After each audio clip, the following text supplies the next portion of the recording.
welcome to yet another episode of Just Us Dads. Welcome to the Dadversation. As always, Chris is by my side. George is unfortunately working, had to travel for work, so he's not here, but we do have some company. Came from very, very far, far, far away, and we're going to get to him very, very shortly. But before we do so, let me just remind you all, wherever you are listening to your podcast, you will find Just Us Dads. Make sure to go follow, subscribe, like. If you happen to be more visual, of course, it's on Facebook and on YouTube, so make sure you go like and subscribe over there as well. And where else are we? We're on other social media platforms, Twitter, Instagram. Just reach out, like, subscribe. We'll appreciate that. And thanks for tuning in. We appreciate it. Our guest today is an old friend who packed his bags early and left, went to Greece. And he's been listening to this podcast from day one. And he said, before we went on air, he said, I took a flight and I came just to do this podcast. And I'm just for this. Just for this.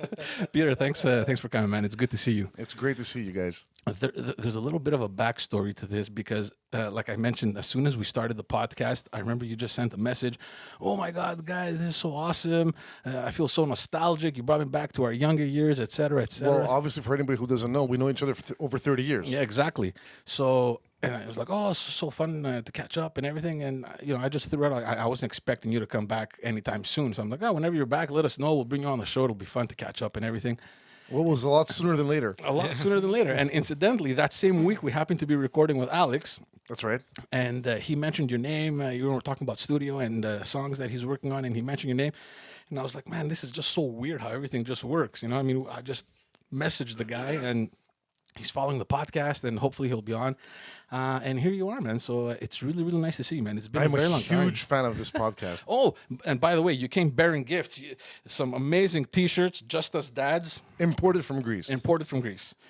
Super, man. We appreciate it.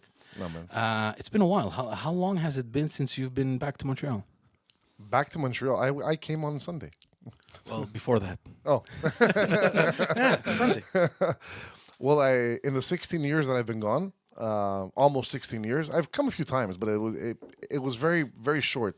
Like in and out kind of thing. Yeah, they're always in and out trips.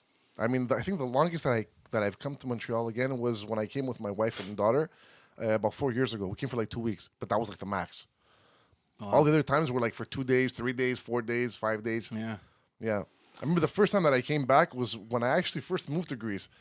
I moved to Greece in June of 2004, and I remember working almost 7 nights a week for like 5 months, 6 months. And in January, we had 1 week off from the club, and I got homesick. And I came to Montreal for like 4 days. Yeah. 4 days? Yeah. Here's what I love about what you've done, because for as long as we can remember, and we're gonna get to how we know each other and everything. Did I say 30 years earlier? It's more than that. Yeah, of course, we were in grade 1 together. We went to elementary school together, and this is what's amazing, at least to me. As far back as I could remember, there was just one and only one thing that you ever wanted to do. Just one thing. You wanted to be a musician. Oh, I thought you were going to say porn. Yeah. Well, that's the second thing. That was the backup plan. Luckily for everyone else, music worked out. So that was the one and only thing that I could ever remember you wanting to do, right? You used to play bouzouki, and I just remember Peter Brakoulias is going to be a bouzouki player. His dream is to go to Greece, be a musician, and just make music for the rest of his life. And you did everything in your power to achieve that, and you achieved it at a very young age. Well, yeah, pretty much. I mean, I started at a young age. I mean, I was playing bouzouki since I was 5. Yeah. I started working professionally at 12. 12, yeah, I remember that. At 12, I mean... There's something amazing about being in a club, not being allowed to drink, but partying at the age of 13. It's like a little kid on stage playing. Yeah, everyone is smashed. Like, oh, these guys are having a good time. What's going on over there? Well, what's funny is that I'm picturing my daughter who's 10 now, and I'm thinking, in 2 years, would I let this kid work somewhere where there's drunk people everywhere? Would you? Are you freaking nuts? I don't think I'll let her cross the street at 12. No, well, you know what? It's something that my parents also believed in very much. I mean, to be very honest with you, because I've had this conversation with my mom a lot of times. Yeah. when I was young, when I was that little, I mean, because my mom was there at the club at 12, also with me, because I mean, it's illegal to have a minor working in a club where they're serving alcohol. She was like your manager, your first manager, right? Yeah, Christ, yes. Anyway, so it was a kind of a bet with my dad. It was like, he's not gonna fucking handle it. Let him do what he wants to do for a couple of days. You know, he'll get over it. Let him live. Let him, let him live. He'll get tired. You know, whatever. I never got tired. You know, so 12 turned into 13, 14, 15, 16, 17, 18 years old, 19 years old, 20 years old. Kept on going. I kept on progressing, and you know, I did well. You know, I remember because, and we spoke about this when Alex was on the podcast. You know, there's one major hotspot right in Montreal where the Greek music has been alive and well, and probably before there were many little clubs, but the one that really took off was Mythos, and you started off over there, and it was incredible to see. And I don't know if it's a thing about time. I don't, because Chris now plays there, and it's still very much happening. So I don't think it's the generation or anything like that. I don't think that has anything to do with it. It's just that it was just so happening, man. And young crowds, and I'm guessing this thing is just transcending from generation to generation. And I don't know if it's because we're like a Greek community outside of Greece, and there's something there. There's this nostalgia. There's this attachment to the music. I don't know what it is, but it just doesn't seem to want to die, right? Well, I hope it doesn't. Yeah. Well, yeah. Look, it shows that people need to let loose at least once a week. Mm-hmm. But this whole craze you're talking about, I think he's responsible for creating. I agree. That's very flattering. Thank you. No, I think he's responsible for creating. I don't know about that. And then it was a wave that started. It's your fault. That that never ceased, and everybody else is riding the wave because of that big tsunami that started, right? And you know what? It's a little bit sad, but you're kind of seeing the end now. Are we? Yeah. We'll get to what's happening in Greece, because same thing with Greece, right? Musicians used to work 7 days, right? Yeah, it's diminished a lot. It's diminished a lot too, so you cannot expect the same thing not to happen here. But it is one hot spot, and it's Mythos, but it's I think it's going to be you're there now. What do you see there now as far as the what do I see? Like I the said, feedback? I mean, I see Saturdays, it's people need to let loose, people need to get crazy. Mm-hmm. People need to come, they need to drink, they need to hear the Greek music, they need to feel the pain. You know what? Greeks party with pain, right? They're the only people that. Because we're talking about a big age gap. I mean, when I started at Mythos, that was 22 years ago. Mm-hmm. But 22 years ago was 2 generations. Yeah. People going out. I mean, it's. Yeah. But people still know the songs, man. And you know what happens? Obviously, we learn all the new stuff because you got to learn the new stuff. But the intensity of the party, and you know this, rises with the old stuff. Well, yeah, of with the course. nostalgia. It rises with what's real, right? I'll give you an example because I'll take it to Greece now. I was performing at the club where I'm at. I'm with Costantino Argyro, and we're performing at Fantasia, which is, it's a big club, and the clientele there. I mean, the ages are from 20 to 50, 65. Around there. It's a big age. We had not a private party. We had a group of kids actually that had a big reservation at the club. And they were sitting right in front of the stage. It was somewhere during the holidays. And we're talking about 16, 17-year-old kids now. Okay, it's kids. Okay. That's what you meant by kids. Yeah, they were kids. Okay. Yeah, they're kids, Well, They're babies, Babies. Considering the age we're at right now, yeah, of Yeah, course. they're kids. I mean, most of them had no facial hair. Like they're just kids. Yeah. They came in dressed in their little suits, their little ties, trying to look older. And it was a school basically. They had an event. It was a given that they would know the new songs and Argyro's repertoire and all that. Mm-hmm. And it's what you're saying. At around 4:30, 4:45 in the morning. Yeah, what? Yeah. Yeah, it goes. The time schedules are a little different there. Costantino started singing a lot of old stuff. I mean, like some Kazantzidis stuff and some, Dionysiou stuff. Yeah. And I'm like, oh my God, these kids are going to fall asleep with this stuff. No way. And these kids knew all the lyrics. Yeah. And I was like, oh my, you know what? It gave me hope. Because you know what? You're like, oh my, if they know this stuff at 16, that means their parents who are my age are still listening to this stuff. Yeah. So, 'cause, let's be honest. I mean, there's no radio in Greece that plays this stuff anymore. Yeah. So that means they hear this stuff from home. No, there's no, the they Dalka. have some like Yeah, but I mean, you know what? I don't think any of these kids are be caught dead watching, listening to Dalka on the radio. You know. yeah. So it gives you hope. I mean, it's what you're saying is that at some points you say it's gonna die out, and then you see things like that, and it gives you hope. It gives you hope. It gives you hope. Υπάρχει ελπίδα, But you know? it is funny because I see a contrast. I see the people that party to party, like they're happy and they just want to go out and be seen and drink. But you know the Greek thing. I think we're the only race. Maybe I'm wrong, but I think we're the only race that dances when they're very sad. Like a Zebediko for me is an expression of something. You know, like it's the magico. It's an expression that you don't see anywhere else, and you still see that. Yeah. You see the people. You see a lot of the people when they dance to dance. Yeah. It comes from the inside. It's not just, you have the people that just dance to dance, obviously, but you have the people that can express it very, very well. I agree. And that is not taught. Yeah. No. You know what I mean? Feeling. It comes out. Yeah. It comes out the right way, and we see a lot of that. Tell me a little bit. So when you went to Greece, or actually, I just want to make a This link. is a dad show, right? Yeah, it is a dad show. You're a dad, right? So it's a dad show. Yeah. But I just want to make the link back to when your mom was kind of following you up closely, make sure nothing happens to her boy, in the club and everything. I mean, come on, it is logical. I mean, at that age, Of course, I mean, absolutely. Hands makes down. sense. Of course. But like just going from that, picturing your dad telling your mom, just let him live, don't worry about it, he's gonna get over it, it's a phase, to you actually moving to Greece to make a living out of this. Like, how was that reality? Like, were your parents thinking, look, this is what you're meant to do it? Were they thinking, oh, where are you gonna go now? How are you gonna survive over there? It's a new Well, look, country. I mean, from the day that I started actually working, I was like 12, 13 years old, till the time that I left for Greece, it was a 10-year gap. I mean, it was 10 years. Like, in those 10 years, though, I did the Mythos thing. I did all my performances with my band. Then we had this Ranabetes where we were doing all the weddings and the university dances and all this stuff. All the New Year's gigs and all this stuff.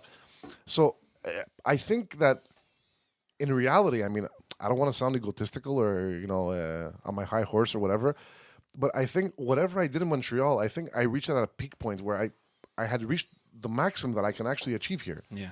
I don't think there was more I could do. Yeah. I mean, No, but that makes sense too. Yeah. I mean, it is a limited market. It is. We're in Canada. We're not in Greece. Yeah. And I only wanted to do Greek music. Yeah. So if you want to do Greek music, you're gonna go to the source. Yeah. And the source is Greece, Yeah. whether you like it or not. No, but Peter, that's where all the magic is because you recognize that you were at that stage and you made the decision. And Well, my dream was always to go to Greece, that's right? right. But And it's you know a- that. But it's very easy. What's easy to do is easy not to do. And you could have well just said, you know what, it's always been a dream and it's going to stay a dream. Yeah. But you acted on it. And that makes all the difference. Well, yeah. Look, I mean, I believe in taking a risk when you believe in your product. I mean, because I look at myself as a product. 'Cause, I thought I was a businessman when I was 19. I'm a product. But I mean, I believe that if I didn't do it and take the risk and say, you know what, I'm just gonna go try it out. Yeah. I don't think I'd be able to live with myself without regret. Being 45 and saying, What if? what if I had gone then?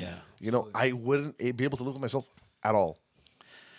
No, but it's interesting because right before we started recording, you were telling Chris, there's no way I can imagine myself or picture myself doing anything other than what I love. That's because I'm useless at anything else. I am. Well, you don't know. You don't know that. Look, It's the only job that I could actually think of myself doing career-wise is being a chef because I love cooking. Really? Yeah, I don't know if I'm good at it, but I think as long as you enjoy it. no, I enjoy doing it. I love eating food. I love making food. Yeah, but you have a very big artistic side to you. I remember you used to draw well. Yeah, okay, but I think that whole thing has to do with a general artistic part of your brain. And I have a story right now. I have a perfect story right Christ. He had another story too, and thank God he didn't say it now. on the Yeah, air. I'm not going to share that. You guys yeah. have to, you have to call us for that one. But for this story, I think I could share it. But we were in Greek. By the way, I miss you guys a lot. You know that. Yeah, absolutely. Feels awesome that you're here. Yeah, for me too. We were sitting at Aristoteli. So this is Greek school Saturdays, right? So after you finish from Socrati, you go to high school Greek school, which was Aristoteli for us. Yeah. And this was our first or second year, I'm not sure. but It wasn't 30 because I dropped out of the second one. okay, so it was a second. Either first or second. It was first or second. Yeah. Actually, it was first. And we had the book. Which one was it? Odysseia from Homer. Christ, yeah. And he had opened up. Why are you laughing? You know the story. I've heard this story so many times. So Oh, have you? he started to draw, and I was sitting next to him, and I'm looking at him like, wow, this is very nice. So as he's drawing, it's like I'm like, wow, man, this taking guy shape. No, but he this guy really he could really draw. Oh, I think I can remember that. And what he was drawing was a giant dick. And as he's drawing it, and I'm being all impressed about the dick, there's the teacher on top of us. Oh my It was God, Kiryat that's true. Saganu, remember? Oh yeah, I remember that. And we both got in trouble. You for drawing it, me for liking it. Yeah, Supporting. Me for supporting the drawing. It's like, wow, man, the vein, everything was perfect. yeah, it was like detail. You remember that? Hey man, like, the male anatomy is an art. What are you gonna do? You know? I had to share, man. I had to share that That's story. so funny. We got in trouble for that. I don't think you ever drew one. And you used to draw nice Ninja Turtles. Yeah, I remember the Ninja Turtles. Remember the obsession? He had an You obsession know what? with I'm Ninja Turtles. still freaking obsessed over them. Get out. I watched Ninja Turtles with my daughter. Because it's the new generation now, you know? Yeah, yeah. And she's like, Baba, did you watch Ninja Turtles when you were a boy? I'm like, what? Of course. I made them what they are. Yeah, it's great. And you know what's a funny story? I learned to draw a Ninja Turtle not as good as you, but I learned from you. And I remember you taking the time and showing me how to do it. And I drew a Ninja Turtle for my daughter last week. Really? Yeah. It came in handy. The way you showed me. Well, it came in handy 30 years later. That's right. Royalties. So There you go. Yeah. Well, don't get them started on what's happening with the royalties in Yeah, Greece. yeah, yeah. It's a painful story. Tell me something, because the people in Greece obviously know the reality, but the people that are listening to the podcast that are probably in Montreal or not in Greece, there's a lot of musicians in Greece. Oh, yeah. Like people, especially okay, maybe girls now, but I'm sure there's boys being born almost in every family, and they want a bouzouki or they want to sing. It's part Nah, of- it's actually the singing is the most Singing and acting, no? most populated. Yeah, But what I'm saying, singers, actors, models. yeah. That's it. That's what it is. Like it's part of the culture there. Like you want, entertainment. So you going there from Montreal into like the Lions Den, right? Like the musicians. Like how do they see you? They're like, who is this kid now coming from outside? Is going to take Well, our I'll be job? very honest, and I was telling this to Chris on the way here. I think one of the key things, one of the key elements that actually got me where I was at certain points in the beginning of my career was that I was very fluent in Greek. Very fluent. I mean, we all speak Greek fluently, right? yeah. But I was never discovered by them like that he's from Canada. Right. So if I didn't tell them that I was from Canada, they wouldn't know. They wouldn't know the difference. So it would actually come up later on. I think because they saw that I kind of acted differently with certain things. I was punctual on time. Yeah. I think that was the thing. I told him Greek time. I said, come to my house. I give him the time, and I said Canadian Canadian time. LOL. And Yeah, what time did I come? 20 minutes earlier, buddy. Earlier. Impressive. Yeah. So Sorry to cut you off. No, but the thing is, yeah. I mean, look. I didn't face a lot of like adversity. racism. Oh, okay. In the scene. Yeah, A little Canadian boy came to teach us Greek music, whatever. It wasn't like that. Yeah. I was very lucky actually because I think that in general in the scene that you are in Greece, you can't expect any special treatment or any because I went there from zero. Like here, I was someone. Yeah, yeah. There, I was no one. Like literally no one. Obviously, I mean it makes sense, So you try to learn how to adapt to all that thing and get into the scene and see where your niche is and what you're good at. I mean, I stopped singing in 2009. I think my last gig singing wise was with Eli Kokini when we came on tour here. That was my last gig as a singer Okay. because I had said to myself that you're a crap singer. you're mediocre. You got to stop. I mean, and I always wanted to work behind the scenes. I enjoyed performing live. I mean, singing, whatever. But it was never my thing. I mean, I like doing it. But like I was telling Chris, I mean, I kind of did like a how did we say before? Self-assessment. Like a self-assessment, yeah, like an artistic self-assessment, saying that if Peter Brakoulias, the songwriter producer, went into a club one night and saw Peter Brakoulias, the singer, performing, What would he think? would he ever write songs for him or Yeah. produce songs for him? And my answer was no. Okay. I mean, and that's not being really strict and, No, but it's another critical decision that led to success. And that's what I was telling him. That's where his magic comes from, because as a producer, you're producing music. And he has the perspective from all different angles, because he's a bouzouki player, he plays guitar, he sings, he writes, right? He's led bands. Yeah. So you have that.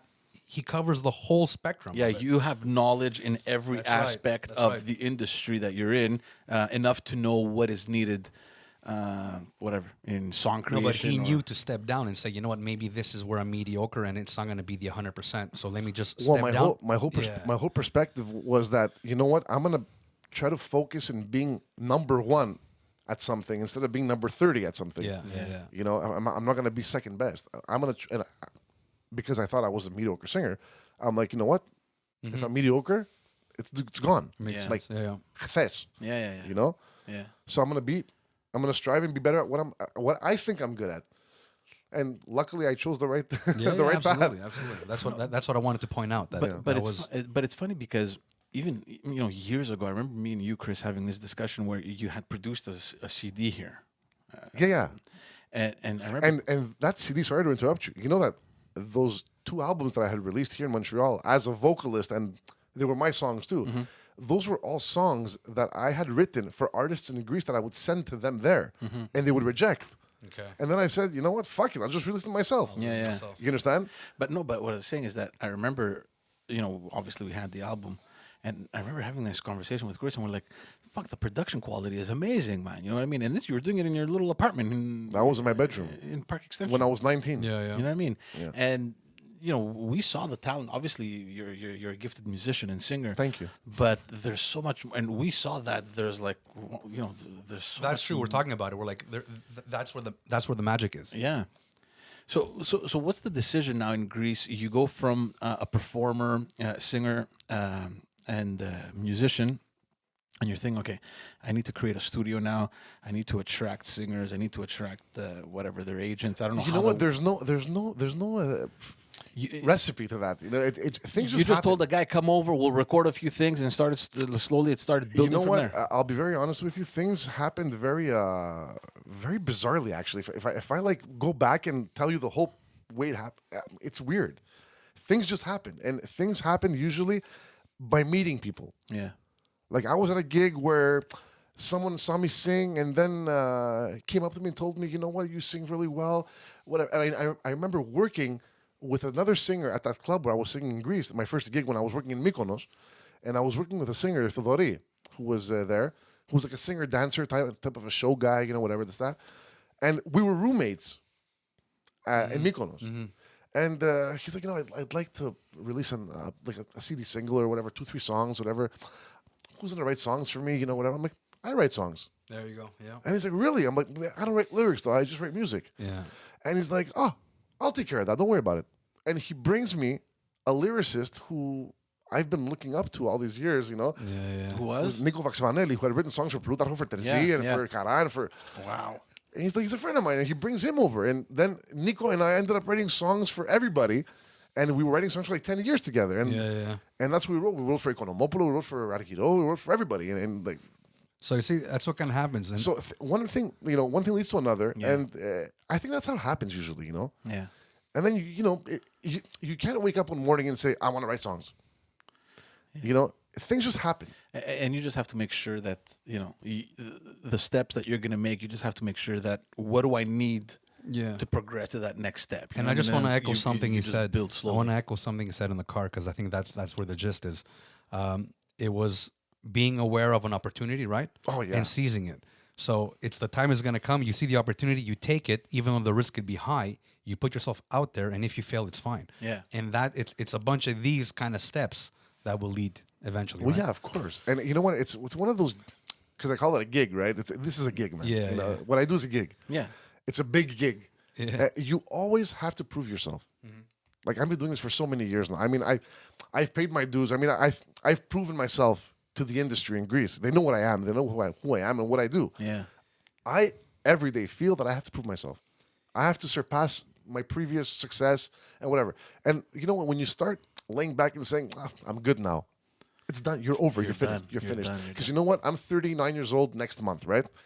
See, it's a matter of time that the new 20-year-old kid's going to come along with no wife, no kids, no angst, More time. way more time. Yeah, exactly. Way more. More technology. You know what? The only thing he won't have is the experience. Experience. See, and I was talking to Fivo, the songwriter, because we're very good friends. And he's like, what are you going to do, man? He goes, what are you going to do when you turn 40? And this 20-year-old kid comes along and kicks your ass. He's faster than you. He listens to more modern music because, you like the older stuff more, whatever this, that. And my answer was, I take him with me. You mentor him.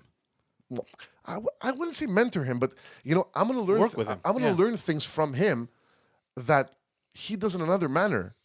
Yeah. But he's going to learn things from me that he'll never learn from anybody else. Because everyone's going to be like, I'm not showing anything to him because, See, because I have that philosophy that, you bring someone close to you who you think is your competitor. It's common logic. It gives you another 10 years. Yeah. Makes sense. Who are some of the singers you've worked with? Oh, my God. Are you kidding me? Well, some of the more known. I'm not trying to sound arrogant, but it's, Okay, which ones haven't you worked yet with? I think that's a smaller list. Yeah, of course. Well, I've worked with a lot of people. Even from the older generations, let it be. Like the older ones, yeah. I'm not used to a mic anymore. I've worked with from Angela Dimitriou and Padazi and Adipa to even Sfakianaki and Gonidi and all the newer guys. Like Argiro and Konomopoulo and Remo and Vandi and Theodoridou. And the list just goes on. Tell me something, because obviously I'm clueless when it comes to the industry. You are given the material and you just have to produce it, or are you part of the... This is a dad show, right? It's like a biography show. No, but it's interesting to me. Do they come to you with the material and you just have to produce it, or do you have any role to play in writing the music? Or, well, you said you don't write lyrics, but are you at all involved in that whole process? I used to work mainly as a composer and songwriter up till a few years ago. I stopped that. I think in 2014 or 2015, and I just focused on producing from then on only. So they bring a simple demo to me, or they might even have a demo that's more, developed, and I'll just scrap it and do it from the beginning because I feel like I have to do it from the beginning to give something else to the song. Well, you're ready to give them songs? Is that it? No. I'm just curious to see how what role you. Oh, I've gotten demos from guys that are singing on their iPhone in their bathroom, and I have to make it a song. There's not even any rhythm to it. Yeah. I just have to guess and say, okay, it's gonna become a ballad. Yeah. Yeah, I just want to go back to what Chris was saying about the royalties and stuff, because, and I feel that happens very often in Greece, where you hear a singer sing a song and you're like, oh yeah, that singer's song is amazing, but in reality, it's not his song. Right? He didn't write it. He didn't compose the music. He's the performer, right? In some cases they do. They do. But it's like the movie industry, man. Other people do the work, and he's the marketable product to push the product. No, not really, because when you talk about a movie, you very often say, "Oh yeah, I've seen that new movie." Well, you don't talk about producers usually in the movie industry, but you're like, "Yeah, it's directed by Scorsese," or the directors have such a prominent role in this. No, in Greece it's always like that. It was always like Πάντα ξέραν, like even when you watch shows like Στην Υγειά μας, στιχουργός, μουσική, they always give credit. Yeah, but you know what? He's right. At one, in the old days, if you take up to the, I think, early 90s in Greece, they gave credit. Buddy. It was the composer's name. That's right. Featuring the singer who was singing the album. Yeah. It was, for example, Yannis Panos, sung by Yannis Parios. Yeah. Small letters, Yeah. Because you know what? It was that was the record company's golden boy. The composers were their golden boys. Mm-hmm. Singers came and went. Yeah. And it's different now. Oh yeah. It's been different for a while now. And now it's Yannis Plutarchos, and who cares? who wrote the songs? See, that I find sad. Sad. It's not sad. It's just different. Well, it's sad in the it's the sense same that in the English music scene, man. It's the same thing. Yeah. Can you tell me who's written any of Beyonce's songs? Yeah. You don't know. No. And no one cares. Yeah. The guy who wrote the songs cares because he's making millions. He's making money, yeah. You know? But But then again, 6 different composers and 12 different lyricists and 8 different producers on each song. Can you imagine what that album cover would look like? Look at an encyclopedia, you know? Yeah. But I mean, in the Greek scene, I mean, yeah, it's kind of a little funky. I mean, the thing with the royalties and stuff, I mean, there aren't any royalties anymore. And it's very depressing, actually. I don't understand. How does it... Because the company that actually used to conduct all the payment for the royalties and the collection of the royalties was privately owned. Mm-hmm. And they got involved in a big scandal where a lot of money was, you know? Yeah. So now how does it work? It's still on a standstill and it's trying to get rebuilt from the beginning again, from zero. And I think payments are going to start now. And no one's gotten paid in 3 years. Wow. Yeah. And we're talking about composers and lyricists who live off this money. And a lot of composers and lyricists who are dead and their heirs live off this money. Yeah. You understand? We're talking little old ladies now that are like, you know, they're 80 years old and they're like, for example, like Titsani's fucking, you know, widow. Yeah. I'm just, you know, borrowing a name here, you know. They live off this money. They make nothing now because the royalties are gone. It's starting to, you know, rebuild itself now again. It's crazy, man. You know, and you know, we're talking. But about... can you imagine you being? Because I have friends who wrote songs in the past 3 years that became huge hits. They made zero. Zero. Wow. Like we're talking about huge. We're talking about songs that have like 100 million views on YouTube. Yeah, yeah. And these kids made zero. That's ridiculous, man. Yeah. It's like wrong, bad timing. But You know, I stopped writing in 15, so I'm like, for that reason, right? No, you know what? Listen, I mean, I love what I do. I loved writing music. I don't think anybody writes music because they have to. I mean, it's a passion. It's a craft. Yeah. It's an art. Yeah. But I mean, when you do this for a living, I mean, you eventually got to get paid for this. Well, yeah. You know, when you see You gotta feed yourself. And when you write songs and you don't get paid for it in royalties, at least, and you see the singer performing your songs, making 20,000 euros a night, and you're making zero, it kind of puts a dent into your art. But it's a slap in the face. It's a kick in the balls, George. It's not a slap in the face. Yeah. It's more than a slap in the face. Yeah. You know, and it's sad. You know. Do you still play because you want to play, or is it part of the? Are you talking about the nightlife now? Yeah, yeah. Well, look, I mean, since 2011, I've assumed the role of musical director in certain clubs. Okay. With certain artists. So, yeah, listen, when you want to have the upper hand and like all the control of how the thing is, you know, being set up every night, you got to be there. I mean, I conduct the whole thing during the whole night. I mean, I have a mic in front of me. I talk to the musicians in their headphones. I guide the whole thing. Wow. Yeah, it's really demanding. It's a huge operation. It's a huge operation. How many musicians are you? Right now, with Costantino Argiro, we're playing. We're 13. That's a pretty big band. Yeah, Absolutely. Yeah. You select the guys, everything. They everything. They're handpicked. You know what impressed me when I was in Greece and I went to one of these clubs, and I'm not one to go to the the bouzouki and everything. I much more prefer like the concerts and all that But I remember going a couple times to the bouzouki, and I was so impressed with the musicianship. It's incredible the level of talent. Well, yeah, that these people. It's incredible. Yeah. Look, Greece has extremely good musicians. Yeah. Like we're talking about sick beasts of musicians, and thank God that I'm lucky to have some of the best. Yeah. Because when you're with a good artist who's like Costantino right now is really hot, right? So he's one of the artists that even like from a commercial aspect, I mean that this guy's gonna have a hit. So when this artist is gonna have a hit, this guy's gonna be working and doing a lot of performances. So as a musician who lives off this job, you want to be with him. Yeah. And if you like the repertoire a bit, it's a perfect combination. It's fun. Yeah. So when I try to recruit musicians for a band like his, it's not just, okay, I know this good piano player. No, it's got to be top notch. So, you got to get the good piano player who will also give his input playing wise, give his personal touch to the thing, and won't be bored of the repertoire, because you know what? You don't want somebody who just wants to do it for the money, Yeah. I want somebody who wants to do it for the money because he likes doing it. Yeah, of course. Not that he hates the repertoire, but if I get someone who likes playing death metal and I have him playing Zebetika for 3 hours, Yeah, he's gonna get bored of it. he's gonna commit suicide, Yeah. So, you try to, get the best of both worlds, you know? So you work now what, 7 days a week? Oh my God, no. 2 nights a week Okay, 2. at the club. Yeah. But I work 6 days a week. At the studio. Yeah. How does that affect the family? Tell me, because I Well, can look- imagine there's hours upon hours working on the. Well, look, the thing is, I've made my career. It's also a day job, right? I mean, I go to the studio at 7:30 in the morning Yeah. every day. Some days are hard, where I'll be at the studio at 7:30 in the morning. I'll go home at 3 in the morning. Yeah, yeah. You know, we're talking about a 18-hour day. You know, and there's some days where normal that I go from 7:30 and I go home at 7 Yeah. in the afternoon. You know, but I mean, it's a job, George. I mean, you know, what are you gonna do? Yeah.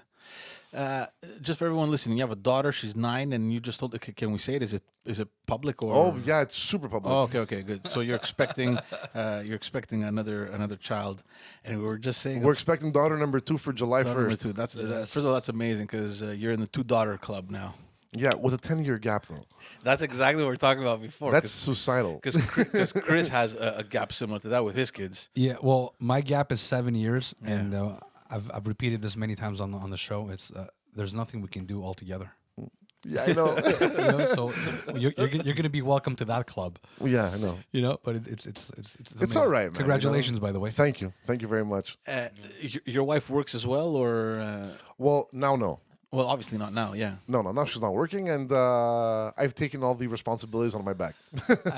Is like Matt leaving Greece like 3 days. Something like that. No? When are you giving birth? 3 days before we'll let you go. We're expecting you back 3 days after. No, I wasn't making a joke. I Take think a it's week. something small, no? Because here we're a little spoiled, right? We get A year. Well, look, year. I remember when my wife gave birth to our first daughter, and she was working for a big cosmetics company there. No, she got a year and a half. Oh, really? Yeah. Okay, good. So I'm wrong. Yeah. She got a year and a half. Would you tell your wife to come give birth here so you get all the Canadian benefits? The baby already has them. Oh, he does. Oh. No, he's talking about the healthcare benefits where you just come in and take care of you and you leave with a baby. Oh, well. 0 worries. No, it's no, Yeah. no. I wouldn't. I wouldn't take advantage of my country that way. Fake tax returns. Tell me about raising a family in Greece. I mean, you were raised in Montreal. Clearly, there's a different mentality, right? I mean, the kids here and the kids over there, and in general, just the people. And it's normal, right? It's a whole other country. Yeah. You know, you were raised a certain way. Now you're in Greece. Obviously, you're away from your family, your friends, your peers. Everyone, obviously, you have friends over there. And I'm imagining, you know, your wife's family is there as well. So it's not like you're entirely alone. But what's it like raising, you know, a kid in Greece where You know what? I remember going to Greece on vacation when I was little, like when I was like 10 or 12 or whatever. You know, I remember seeing how the general mentality was with kids my age, and you saw a huge difference. It's very different now. Oh yeah. Yeah, I can honestly tell you that my daughter, with her surroundings and her friends, are very similar to how we were growing up. Oh yeah. What do you mean, like more conservative? Yes, Okay. yes.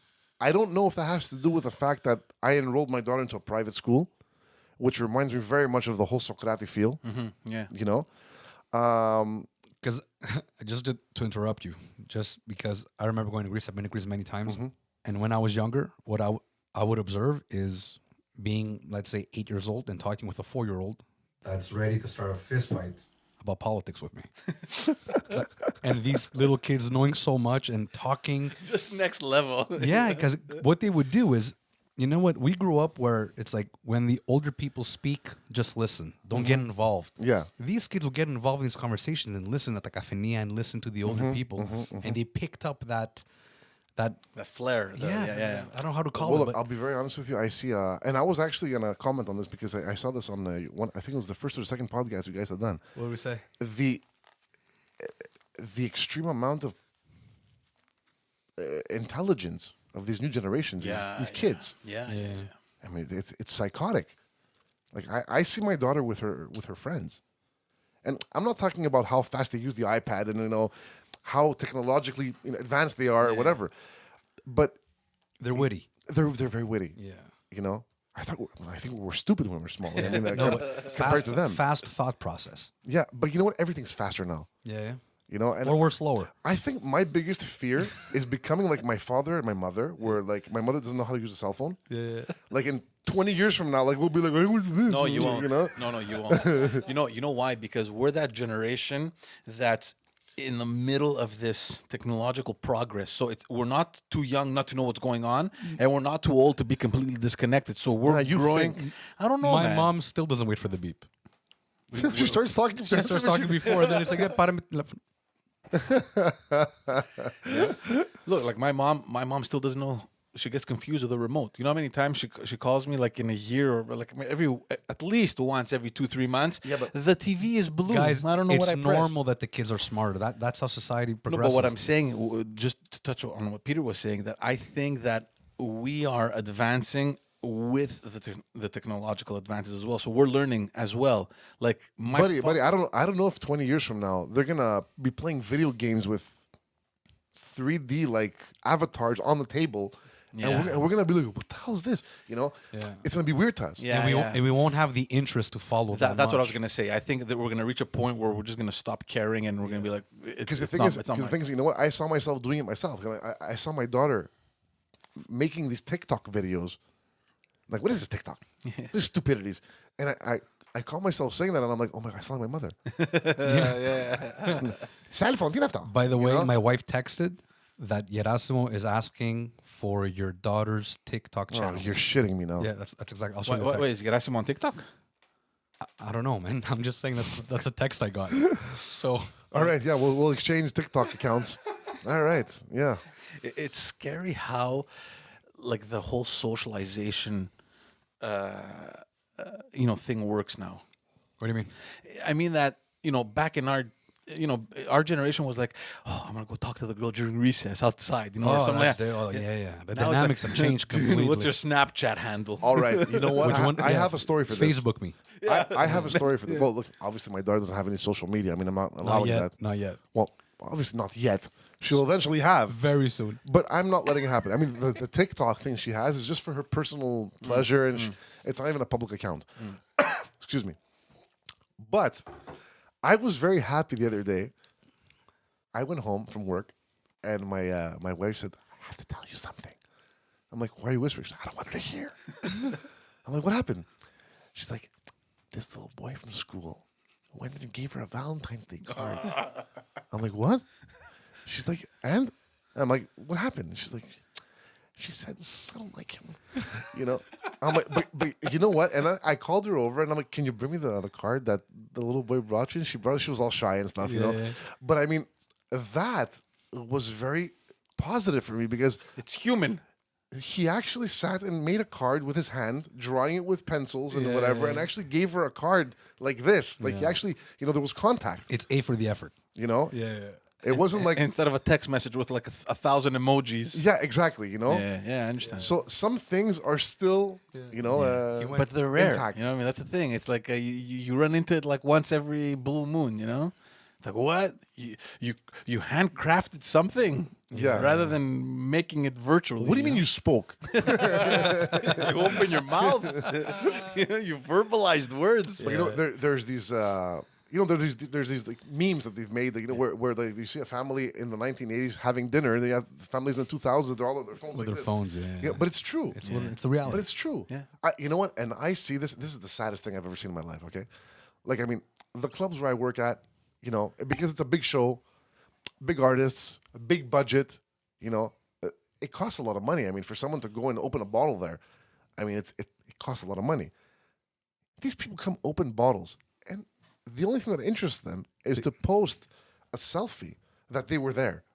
They don't care about the songs. They don't care about the singer who's singing. They just want to make it public that they were there. So who's hot now? Chris Kulubi's the hot act now in I'm Greece, gonna go right? see him take a selfie. I'm gonna go see him, and I'm gonna take a selfie and make my friends know that I was there. It's image. It's image. And if you ask them, "Hey, how was the program? How was the show?" They're like, "I don't remember." We had fun. We drank. Yeah. That's we what's, partied. but that's what's crazy because look, obviously it's at a different scale, but even when you go see your daughter at the play, at daycare or at school, you have maybe half of the parents that live behind the screen. So what they're doing is I'm they're guilty. I'm guilty. No, they're living the moment behind the screen. And what And happens they're is missing the real moment. they're though. missing the real moment because they've put something between the moment and them. And you know what happens? You never watch that video again because you have 1,000 of them. So once you've taken 1,000 videos in a month, you have no time to watch 1,000 videos. I agree. So what you've done is you've taken the moment, you've missed the moment, and you're just obsessed about capturing moments that you never live. And that's what's crazy. And you know what's funny? I'm the complete opposite. Yeah, And me too. Nothing. I'll be very honest with you. I mean, again, I don't want to sound arrogant, right? But I will. Like, I mean, all these artists that I've worked with, and we're talking about almost everyone. Yeah. Guys, I swear to God, Not one picture. I don't have any pictures with any of them. I've seen a couple selfies, but it's not you. It's someone not me. else. It's someone else taking the selfies. yeah. I'm like, come on, give me a break. You know, I don't take pictures. I think the same way, man. Be there, live the moment, and forget about the and image. I have my wife telling me, you know what? Listen, we have kids.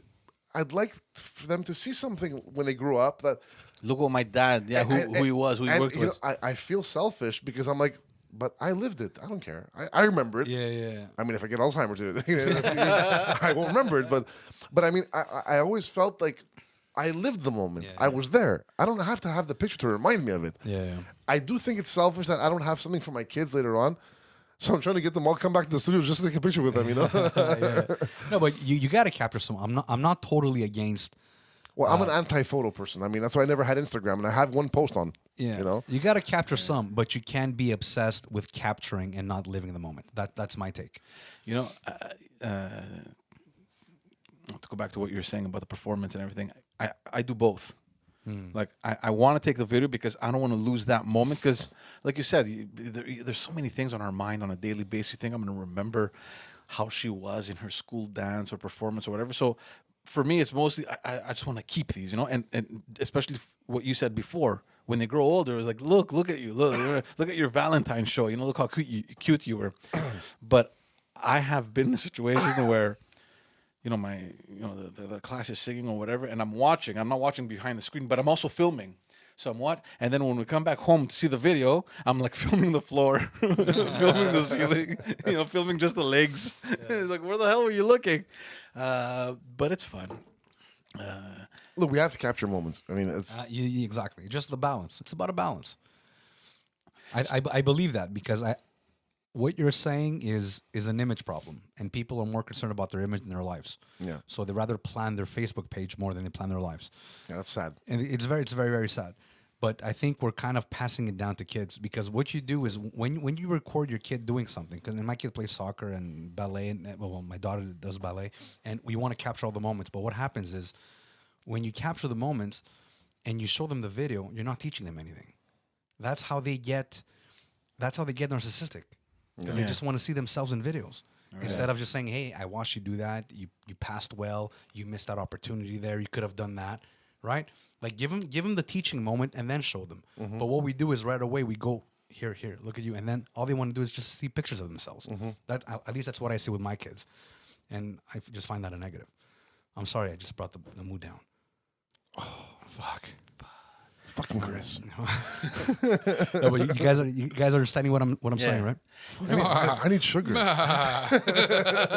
No, but especially in the industry that you're in, right? It's entertainment business. Oh, come on. My industry is the most narcissistic industry in the world. But what he's saying, you know, like if anyone were to like not show off, but be in a situation where you can take fully advantage of who you're with all the time. You know, make it public and bring my daughter. Here, I'll put it on your page. My wife, my family. I could have taken advantage of it Big time. You know, from the balls. You know. Yeah, of course. But I'm not like that. Yeah. I mean, I'll be very honest with you. Aside from my wedding pictures, I don't think I'm any pictures in the house ever. Like, I mean, even the vacation pictures, I'm the one taking the pictures. I'm never in the pictures. So, you know, I'm not for someone who was actually a performer once. Yeah. And I was in the limelight. Yeah. I mean, on stage, whatever. I'm not one of those people who wants to be shown that much. You know, I don't like it. Yeah. And you know what? As stupid as this may sound, I mean, all these artists that I deal with, I mean, if I ask them to take a picture, they'll be very happy to take a picture with me. You know. Yeah.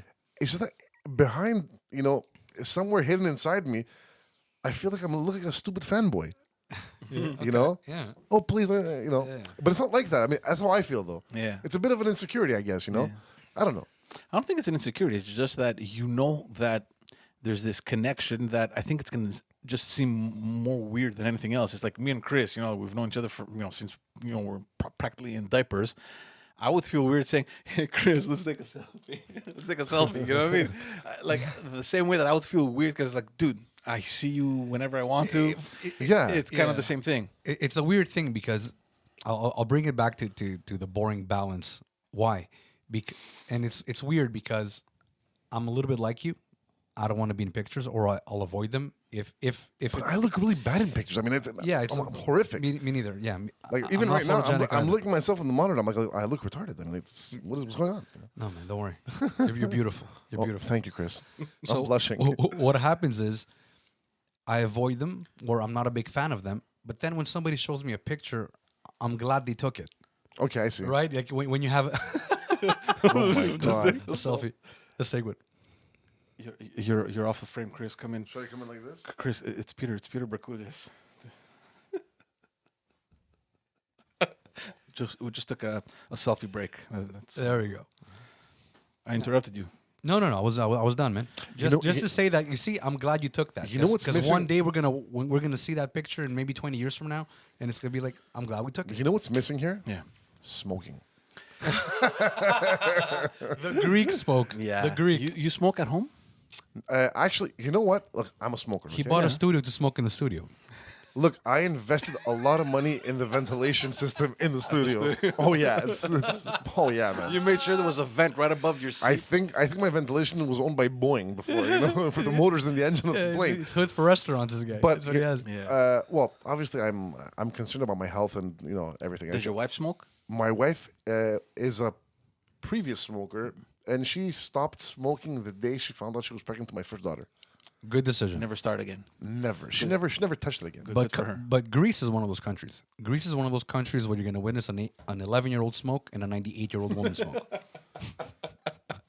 The only place in the 11-year world. 11-year-old 11-year-old smoking. paper. An 11 talking You know what, though? politics, You know what? smoking and drinking beer. You know what though? It's completely changed. Really? I'll be very honest with you. I mean, I have a band of 13 musicians, right?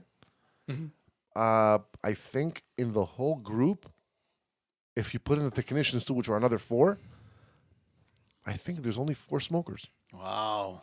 So things have changed.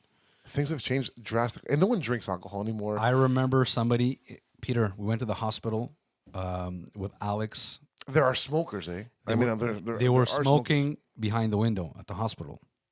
I've had a doctor check me up with the smoking. There you go. I mean, but honestly, they passed a law. The sorry, Yeah. why am I burping so Yeah, much? it's okay.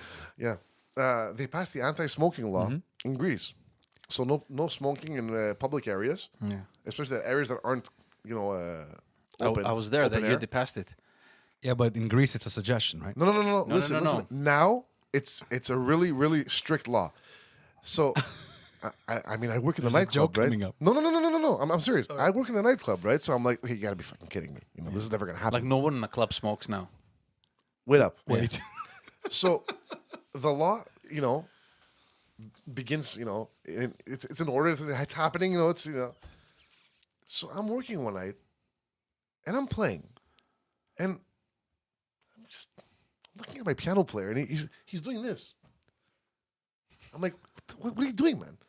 He's like, look, no one's smoking. I'm like, what? He's like, no one's smoking. And I'm looking around, guys. I swear to God, 1,500 people in the club, not even one cigarette. That's incredible. You have your occasional breaks where you'll see 300 people outside smoking, but they did it. And you know what? They don't mind. Yeah. Oh, wow. Yeah. It bothers them. And you have your occasional, Rebel. rebel who at 5 a.m, will let a quick cigarette and just like butt it on the floor or whatever. Yeah. But you know what? They got used to it, I guess. I was in Greece. I think the law passed in 2009 or a year before because we vacationed in Greece in 2009. I was there with Jimmy and Peter. Yeah, it's got a lot more strict now. Oh yeah, because they're enforcing the law. Now Back then it was just it's fully enforced now. George, now you can't do nothing. no. But this is the funny thing because we're together and we're in Athens, and everybody's smoking everywhere. And Peter's a smoker at that point. At that time, Jimmy, would bum off some cigarettes. He would smoke too. So we're in Athens. We're going around coffee shops, clubs, whatever, restaurants. They were smoking, right? Nobody cared. The law was in place. Nobody cared. And then we travel. We go to Mykonos. So we're thinking, it's like the fucking party island of Greece. Ibiza of Greece. Yeah. You're right. There's no problem there. So Peter goes to light up a cigarette. We went to Caprice. Yeah. So we're in the club, party like crazy. He takes out a cigarette to light it, and the barman starts yelling, file, exo, the cigarette. Like in Athens, like chaos. That is so weird. Yeah, and that's then, weird. like nobody gave a shit. And then you went to the party island where you think if nobody cares in Athens, obviously here it's free for all. They told him to get the fuck out of the club to smoke. Hey, they're starting to behave, man. That's good. Well, look, I'm a smoker, right? Yeah. I'll be very honest with you. There was never a moment where I'd go have dinner with my family, and in a restaurant where smoking was allowed, I couldn't smoke in there, man. Even though I was a smoker, I always smoke outside. Yeah. But that's me. I mean, I smoke. I might do a pack a day at the studio, maybe 2 packs. A Oh day. fuck, man. All right, like honestly, like I had reached 3 packs a day. No, man. Yeah, Yeah, but you have a lot of the cigarettes just burning. Yeah, most of them just burn, right? Yeah, Good point. But when I'm at home, it's this is one of those fucked up psychological things of the brain, right? When I'm at home, I never smoke in the house. Yeah. I might have 1 or 2 cigarettes the whole Sunday that I'm home, just because I know I can't smoke, Yeah. and it doesn't bother me. It's mental. It's all in your head. And as soon as I get to the studio, I'll have 30 cigarettes in like half an hour, because I know I can smoke there. Yeah. It's weird. It's stupid. But But it's better off that people don't smoke because I don't know if you guys remember, there was a stupid transition period where you had in restaurants smoking sections. it made no So difference. basically, Yeah, you man. guys were on the non-smoking That's- section. that's completely and stupid. I I was mean- in the smoking section, and what separated us was 12 inches of air. Yeah. You know what I mean? Yeah. So aisle you're either gonna keep it smoking or non-smoking. So No, but I remember because I was probably one of the few non-smokers. Chris was smoking, and Alex, your wife, and Andre, yeah. But Andre, did he? Yeah, he used you to come three out, were but- the only people that never smoked, and it's funny because I just want to. When we started university, let's say we were 12, 10 smoke. Once we finished university, the same group, there was only 2 that smoked. No, but I was. You know what I mean? You, in 4 years, you saw the big transition. Yeah. But we would go out and we would come back home reeking like we needed to shower. Oh my We God. had to drop our clothes. Dude, I'd come home from work, from the club, and my wife would forbid me to walk in, to walk into the house change outside, come fully in. clothed. Peter, were you the guys that played Buzuki and put the cigarette here? Oh yeah. You were, huh? Hanging from here like that? I was the complete stereotype. I had the bouzouki here, the ash. Yeah, of course. But I mean, my wife would forbid. She's like, you know what? I can't take you. She's like, you know what? Take your clothes off on the balcony. I remember that, man. Get naked. But Nobody. I remember playing at Platea. We were playing together actually, and I had an amp, and we had the cigarettes on the amp. Yeah. And every time we felt like it was so weird. Yeah, you know what? Even You would just pull out a pack of cigarettes and just you know start what's funny? smoking, Now puffing away. that I don't do it anymore, I realize how stupid it looks and how unprofessional it looks. Yeah. When you're you see this luxurious show, and you see this bonehead doing this. Like, I mean, from his pinky. yeah, from his pinky, like a fucking idiot. It looks really, really bad. Do they still do the flowers? They do the flowers of Greece, right? Oh yeah, the flowers are. It went from plates to flowers, but I think they're bringing back the plates. No, Aren't- No. No way. Are you Well, crazy? I think they're creating these new plastic plates that No, they've break had like glass. the plates made from gypsum board and stuff, but no one does that. That's very touristical. It's very kitsch, But the flowers is a lot of money, man. With the flowers, Yeah, of course. Yeah, But think about it. flowers are- like what is a little basket? No, but think cost? about it. Think about it to the non-Greeks, It's, George. Like there's somebody singing and baskets come and somebody just throwing flowers at a guy. No, I think if you're a tourist and you have no idea what's going on, you're gonna want to do it. You're gonna be going, "Me do want to throw flowers." Yeah, and then the bill comes. Yeah, no. Yeah. What does a little plate of flowers cost? Well, it's usually 5. It's 5. Oh, you have to buy them. Yeah, it's like a pedada, what they call them. Yeah. I think it's about at the most expensive shows. I think it's about 150 euros for like 5. Get out, man. Yeah, that's a lot of money, man. And then they sweep them off the stage and put them back in plates. Well, probably. George, don't give away our secrets. No, but it's a weird concept, man. Somebody dancing or singing, and I don't know. I just find it weird.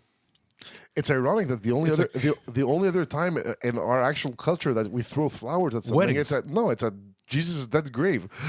Yeah. It's a weird thing. And I'm telling you this because obviously I've known the culture, so it never bothered me. But I had a few people that are non-Greeks that But you can't explain it to they're them. like, "What do you do that?" And it's like, I have no answer. You can't explain You it. can't explain it. It's just No, something we it's- do. Even with the plates, it's like you guys break plates. It's like, well, we used to, and it's like, why would you do that? And it's like, I don't know, man. We like it. It's just what we do. Well, I mean, yeah, it's a thing, man. It's a thing. That's what It's I'm a saying. thing, yeah. But we have no explanation for it. It's you know what? It's a show of admiration for the artist who's singing. I don't know why the fuck they throw flowers. I get a lot of questions from the non-Greeks. Even as a bet, you think about it. It's like, if you're a non-Greek, it's like, what is that guy doing? Why is he He's dancing not by following himself? any. He's not following any steps. And why is there 15 people clapping for this guy? Yeah. Yeah, Why would you Think put your about glass on the floor? I don't get it. What's going on around? He's dancing around a glass. Why are you trying to balance a glass on your head? Why are you doing that? Chris, you're starting to make me question my culture.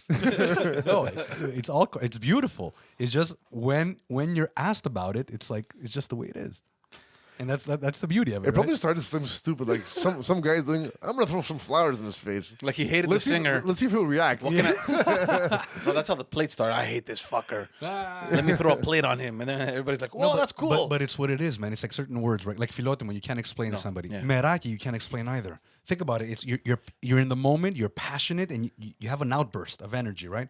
How are you gonna explain that to somebody? Greeks get that from a great song, right? Somebody non-Greek will hear a song and be like, "Oh, that's a great song," or they're gonna figure out the memory and be, "Oh, I remember doing this with this song." Yeah, don't even. The Greek is like, I have guys at Mythos. You play a song like a classic, like Rosa, and you have guys dropping on their knees. No, it's going like this. their chest suddenly expands like 5 inches. yeah, it's the Hulk. Well, think about it. That's emotion. That's a lot of emotion, man. Yeah, don't ever try to translate any Greek lyrics for any non-Greek speaking people. Ever. Yeah, ever. Yeah, man, it makes no sense. My in-laws at some point were like, "Oh, what does this song say?" I'm like, "Oh, it doesn't matter." Oh, it doesn't matter. Your in-laws are They're Colombian. the Colombian. Yeah, Okay. yeah. So I'm gonna start now explaining what a song is saying. Yeah, and but I'm sure shit. even their Colombian songs sound like shit when they're in Greek. If you translate them in English. Yeah, I don't know. Maybe. Yeah, maybe you have a point. I mean, even I met a Cuban guy, and all these Cubans, they have that stupid fucking happy music all the time. Yeah. These guys, even their sad stuff, everything's sad, sounds happy. It's But everything sounds the same.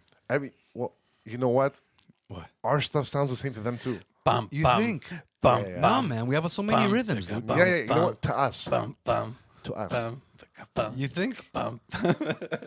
Okay, you know what? Take a non-Greek speaking person to Mythos on a Saturday night, and have them listening to your 20 minutes Zebetiko set.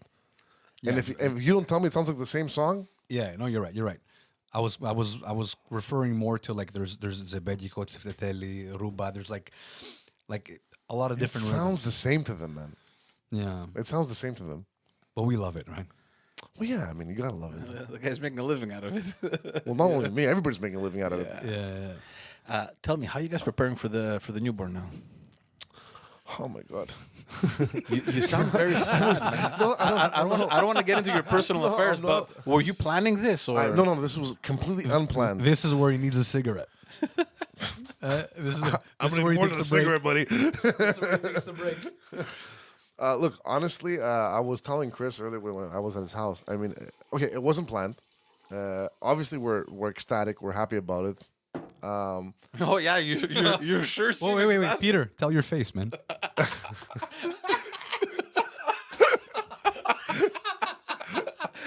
Hey, we all get it. We all get it. It's listen, just mixed emotions. That's all it is. No, it's like I'm happy. No, we're very happy about it. But honestly, the feelings were very bizarre when actually we went a week ago with my wife and we were stroller shopping, and I was like, why am I doing this again? Is this normal? I mean, Peter, share the story at the doctor, man. well, do I have to? No, you don't. Yeah. Okay, I'll make it short. So basically, we had we had no reason to believe that my wife was pregnant because I know she was late, but we had 3 pregnancy tests of 3 different brands, and they were all negative. Yeah. Yeah. Good So job. so my wife is like, you know what? Don't worry about it. Probably some irregularity in my cycle, and so we'll go to the doctor. I have a Pap smear test, planned either way, and we'll find out what the irregularity is. So we've completely erased from our minds that there's any probability of pregnancy. So we go to the doctor. So he examines her. He does the Pap smear, and he's like, "Hey, what do we have here?"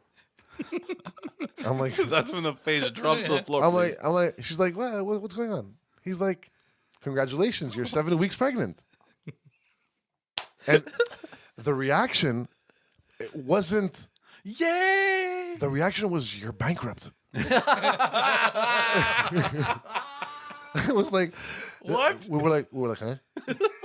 And the doctor's all happy. You know? The doctor was like, and I'm like, are you sure? You wanted to punch him in the face. Fuck you. No, I'm like questioning his degrees because I'm like, we had 3 pregnancy tests done and they were all negative. He's like, these things aren't always accurate. Yeah. I'm like, it says 99.9% accurate. It's like, you're the 0.1%. 3 times. 3 times, 3 brands. Wow. That's not fucking normal. No, of course not. So it took us a while because obviously we're happy about it. I mean, we were trying to have a second kid for a while, but I think it's when you've completely erased it from your mind that you like forget how to be not a dad because you're a dad all the time, I'll but you be very- forget how to be a new dad again. I'll be honest with you. If it weren't for pictures, I have no recollection of how my daughter looked when she was newborn.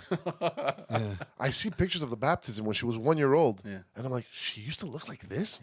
I don't remember it. It goes fast, man. Am I retarded? I feel the same. No, a little bit, but I feel the same way. I mean, I remember nothing. Yeah.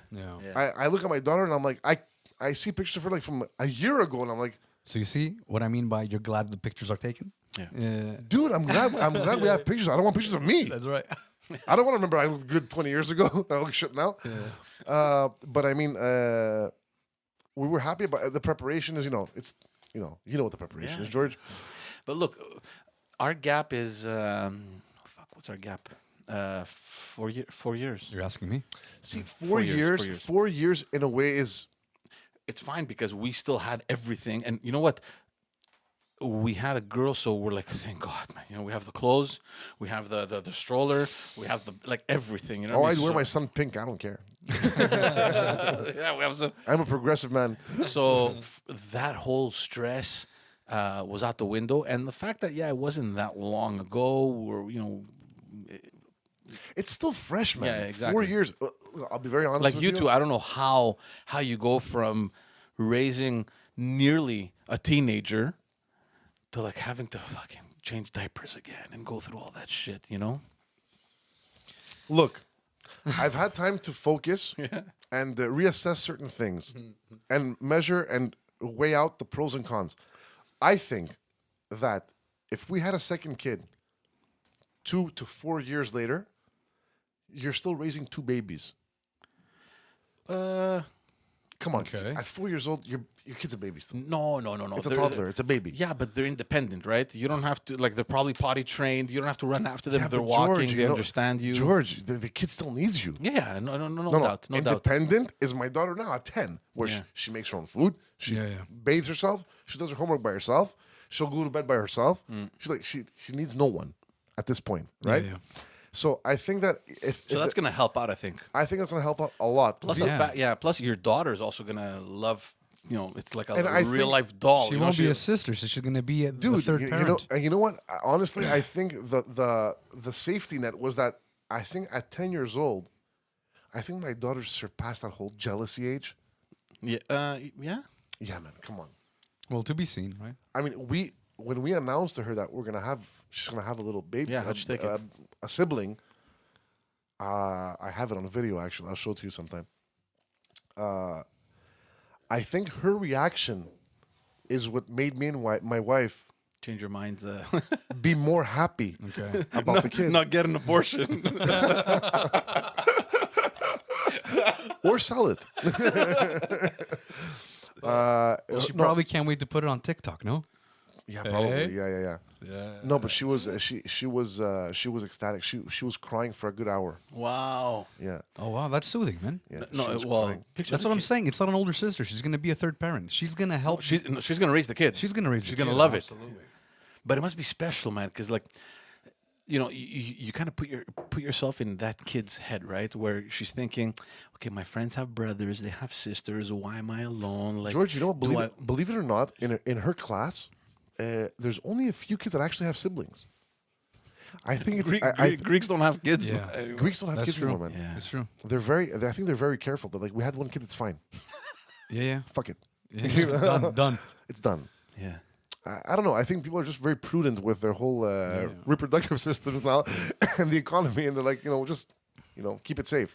It's funny that you mentioned the economy because I was actually thinking about that while I was kind of going over some things to talk about. Tell me a little bit about it. And I don't want to bring this whole episode down, but that shit hit hard, man. Well, yeah, of course it hit hard. I mean, I was actually telling you guys earlier, even during the referendum in Greece, like a few years ago, I was actually, thinking about coming back to Montreal if shit really hit the fan. Yeah. We were all on the standby type. I felt a bit selfish because I'm like, I have a fallback. I have a plan B. I have a plan B. Yeah. Of course, you had some these Greek patriots saying, "Well, what you're gonna leave your country and go back because you have a safety." No, fuck yeah, I'm gonna Surprise! leave It's not my country. I'm just visiting. No, but you know I've what? been visiting for 20 years. No, but honestly, like, I know a lot of people feel that. I just want to know your perspective on it. A lot of the people that are like Greek Canadian, right, or Canadian Greek, right? I felt Greek always first before Canadian, but whatever. When you're here, you're not really Canadian because you're Greek. But once you go there, you're not really Greek because you're Canadian. Did you get lost in between those two roles in a way? I feel more Greek when I'm in Canada than I feel Canadian when I'm in Greece. I just wanted your perspective on it. Yeah. All right, okay, I feel Greek in Greece and I feel Greek here. okay, I never felt like a Kanadazaiki in Greece. okay. I do feel Canadian when I'm in Greece. When there's things that really piss me off, as far as the structure and the Organization. Yeah. the bureaucracy, all these things. And you know what? You're not gonna freaking change the country by yourself. Yeah. So you just learn to live with it. Yeah. Stop being a bitch about it, and just say, you know what? Just relax a bit. But I can assume that this whole crisis thing hit hard, especially in your industry. No, Greeks still spend money, man. Did they? Well, look, I'll be very honest with you. Greeks always spend money they didn't have. Look. The thing is, unfortunately for my business, the first thing that's gonna go is The luxury stuff. Can we afford to go out this weekend? yeah. Or, You know what? It's more of the leisure. It's more of the the entertainment. Yeah. Yeah, but You know? it's gonna be out of the 4 days. It's gonna just drop to 3. It's not gonna eradicate it completely. Well, look, it's been 2 days for a lot of years now. That's right. Max 3. Yeah. But I mean, this is something that we were seeing about to happen a lot of years ago. When I was working, I remember in 2011, which was my first gig as a musical director at a club. We were working 3 nights a week, and they came up with this little, because the club owners, they have this little like a little community, a little union type thing, right? And the president of the union decides to make this new little law saying that clubs that work 3 nights a week are going to pay their staff only 2.5. So the half pay. But what do they give a fuck, man? See, that I don't understand. What do you mean? Like, why would they care? What do you mean? Well, they're business people. No. I'm saying, what do they care about what another club does? Oh, because if one guy does it, they all want to do it after. It's setting the market. It's setting the market, man. So anyway, so what happens is that things are diminishing, and you know what? The market is shit anyway. I mean, in our business, people, still spend money. I mean, they come to the club. They do the clubs fill up, but they fill up 2 nights a week. Yeah. Well, they used to be 6 nights a week and 5 nights a week. But that's what it is. And any kind, just to bring it a little bit out of context, but in context, it's the same thing here. If you're living paycheck to paycheck and something like that hits, you're just gonna have a steak once a month instead of once a week, right? What happened there is instead of partying 5 times a week, now you're gonna party 2 or 3 times a week. Instead of having the 2 cars, now you have 1. You just drop one level. The people that messed up are the people that never saved, right? The paycheck to paycheck, I never saved. Obviously, an economy is gonna hit, and it's gonna hit you hard. But in terms of like the leisure and the entertainment, it didn't get hit that much. It got hit. I think it would get hit anyway. I don't think it was the economy that. Look, I think the people that got affected in my industry were a lot of my colleagues. I mean, musicians that work in the clubs. I mean, that were basing their lifestyle on a 5-day-a-week paycheck. Yeah. And then it went to 2 days a week. But that's what I was saying before. Like in 2011, when I was working in the club, and I saw the things from another perspective. Because when you're just a musician, you're like hired help, basically, right? Yeah. So when you're the musical director, you have all the responsibility. I mean, I'm the one who deals the money for the musicians, what they make, all their pay. So I told them, you know what, guys, I don't know what you guys are gonna do, but get a day job. This thing is only gonna get worse. Yeah. I mean, find something to do. You guys are not working from Sunday to Thursday. Yeah. Find something to do. You can find something, But let's say a musician's 2-day salary, let's say, is that anywhere near the minimum wage? On an average. Yeah. Well, look, if you consider the fact that the clubs that work 2 nights a week, I mean, you have different scales. I mean, you have, the top artists, and you have the B artists, you have the C artists, the D artists. I mean, they don't all make the same money. Whether it be the artists themselves and the musicians that accompany them. No, what I'm trying to say is that the fact that, let's say you have your musicians, right, and you just remove 2 days out of their week, is that just cutting gravy, or is that like, now I'm in the street? I'll put it to you this way. Yeah. On an average, any musician that works 2 nights a week makes a lot more than anybody who's working 5 days a week on a minimum wage. That's what I want to get at. That's what I'm saying. So the industry didn't get a big hit because it's already up there. But see, No, musicians. but what he's saying is that a lot of these musicians, they created their way of life, their lifestyle based on 5 days to a week. keep the with lifestyle, that they need kind a of day salary. job. But you know what, George? I mean, if I didn't have my production company and my studio from Monday to Friday or Monday to Saturday, buddy, I lose my mind. I mean, I can't be sitting home doing nothing 5 days a week, waiting for Friday to come along to work 2 nights a week, 8 days a month, like 8 days a month. See, listen, it's a bit stupid to want to make your ends meet working 8 days a month. Yeah, obviously. It's a little selfish, if you ask me. Yeah. I mean, Irresponsible. Yeah. it's irresponsible and it's stupid, if you ask me. You know what? Because the musicians have a bit of an ego. They're like, you know what? I've studied in music school and whatever. They finished the conservatory. I finished that. I want to get paid. Yeah, but you can't get paid with this kind of market. Yeah. You can't expect to get paid. Be pragmatic. Be realistic, man. Come on, And you know what? You're not a partner in the club. You can't see the club being filled up and expect to make a percentage. You're not a partner. Yeah. You're hired help. Yeah. And but you could become a partner, right? No, you can't. No. No. Nobody does that. No. With a musician, Yeah. No. club owners don't even realize that there are musicians at the club. All right. Yeah, man. That's Pretty fair. That's the harsh truth, man. Okay. You're hired help. Yeah. That's the way it is. Are things turning around? Do you see any change like the last 2 years within your government? I'll be very honest with you, George. No. Oh, yeah. I mean, you know what? It's the faces that change, man. I mean, I'm not politically inclined anywhere, to be honest with you, because you know what? I don't think anything represents me in Greece as far as the politics there. I mean, I don't think Greece is one of those countries that's actually going to ever change. Really? It's crazy. Yeah. Yeah, it's. But I can see, I can understand what you're saying. It's not controlled by any Greek government, man. Who cares about Greece? What do you mean? Greece is nothing, buddy. Well, yeah. Well, Listen, Greece is in a perfect geographical point in Europe. Okay, Greece interests everybody as far as a passage. well, that's why it's not. That's why it's not nothing. Wait a minute. Yeah. Greece has no control over itself as a country, though. Well, yeah. It's in a pocket of someone else. You mean? Exactly. Yeah. But that's what I'm saying. I mean, anybody who governs the country, even if he wants to make a difference, he can't. Yeah.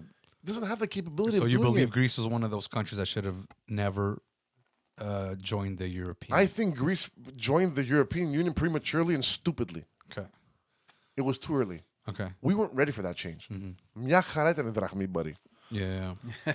You were thinking Greece is more Mediterranean and not Europe. It's not really Europe. But you know what? Listen, Greece is not the German. Greece Is not the French. Buddy, Greece is becoming a European/American country right now with all this freedom and all these non-conservative thoughts, and Greece just doesn't want to follow that way. You know, I mean, you're not ready for it. Yeah, Greece went from a little prince in the Balkans to the homeless person in Europe. Yeah, because you know what? You can't compare Greece to Germany. Yeah. I mean, you know what? Culture-wise, it's different. I mean, Chris, work ethic is I different. mean, Chris, Industry, it's pretty, industry, everything. It's pretty sad. It's pretty sad that we import our own olive oil. It's pretty what? We import our own olive oil. No, you don't. Yeah, we do. We produce the olive oil in Greece. Yeah, you send it We outside. export it Yeah. to Germany. They package it in Germany, and we have to import it from there. Okay. Italy, Is Spain. that fucked up or what? Yeah, that's for industry because the people that consume most of the oil, most of them have olive trees, right? Okay, man, but we're talking about me. Yeah, I yeah. live in Athens. I don't have my own olive trees. But Greece never had an industry. It was never an industry. Greece had industries, Chris. We had fabrics. We had big companies. Yeah, but not to operate in a big globalized world, right? Who's talking about globalized? I'm talking about actually producing for the Greek public. I'm not talking about exporting all the time. No, but at a point, Greece was self-sustainable, meaning they were able to live with what they had. Oh, yeah, full. Once they became the small player in a big world, that's when they lost because they couldn't compete at that level, right? But that's what I'm saying. They Europe, went in Europe wanted prematurely. Europe wanted to keep tourism in Europe by bringing in Greece, and that wasn't enough. Yeah, but tourism has gone to shit. Well, everything has gone to shit. Has it really? Because from one year to the next, they keep breaking records. I don't know, George. I think if there's one thing that works perfectly in Greece is the tourism industry and everything. But there's nothing left. That's all there is. I don't know if there's nothing left. We I mean, sub-rent the sun. That's what we do. Yeah. Yeah. I don't want this to go to No, listen. discussion, Look, but- look, honestly, look. I mean, I love Greece. We all love Greece. It's a great country. It's just sad that it's. This is my opinion, of course. That, you know what?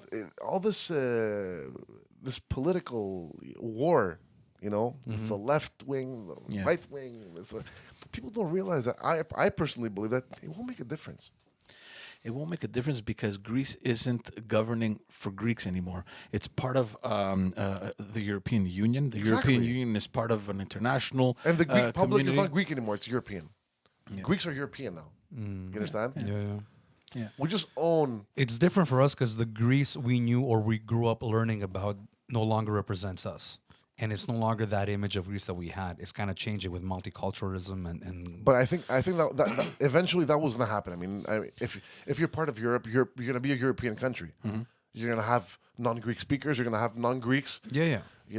I mean, obviously, some Greeks have cringe on the fact that we have so much multicultural arrivals, Diversity, right? And diversity, Yeah, yeah. yeah. But I mean, But that's what brought the extremes in Greece because Greece for the longest time, obviously you had It was a different very parties. homogenous nation, yeah. You have a big spectrum, political spectrum, right? You have the left, you have the right, you have extreme right, and you have extreme left. Yeah. It's not like here where everything is kind of more centralized. So and the States also. yeah. So what you had is, let's say you had PASOK for the longest time, or Nea Demokratia, go back and forth. It's all this what happened lately that has brought the extreme right and the extreme left, right? Yeah, but I think that all that happened in the past 30 years brought this to Greece. I mean, it didn't come from one morning to the next, Chris. No. No, obviously not.